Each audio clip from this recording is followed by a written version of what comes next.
पंढरपुरात आषाढी वारीनिमित्त अनेक कामांना अतिशय अशी गती आली आहे। मी सध्या वाखरी तळावरती उभा आहे। याच ठिकाणी 23 जुलै रोजी संत ज्ञानेश्वर महाराज पालखी सोहळा, त्याच पद्धतीने संत तुकाराम महाराज पालखी सोहळा होणार आहे। आणि पंढरपूर शहरात कालपासून जी काही रिमझिम पाऊस असेल किंवा मोठा पाऊस असेल, त्यामुळे हा परिसरात पूर्ण चिखलच चिखल झालाय। त्यामुळे नगरपालिका असेल किंवा जिल्हा प्रशासनाचं काम खूप मोठ्या प्रमाणावर वाढलं आहे।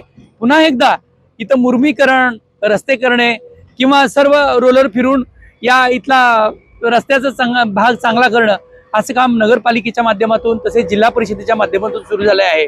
त्यामुळे वारंवार या ठिकाणी सोलापूरचे पालकमंत्री जयकुमार गोरे असतील, त्याच पद्धतीनं जिल्हाधिकारी कार्तिकेयन असतील, त्याच पद्धतीने जिल्हा परिषदेचे मुख्य कार्यकारी अधिकारी कुशल जैन असतील, त्या आणि त्यांची टीम असेल, हे वारंवार या ठिकाणी व्हिजिट करतायत।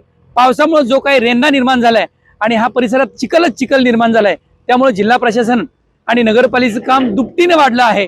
आपण पहा की अवघ्या 3 दिवसावर हा पालखी सोहळा आला आहे आणि वाखरी तळावर जो काही चिखल निर्माण झालाय तो चिखल लांब करण्याचं आणि त्या ठिकाणी मुरमीकरणाचं काम या माध्यमातून पुन्हा एकदा नव्यानं सुरू झालेलं आहे।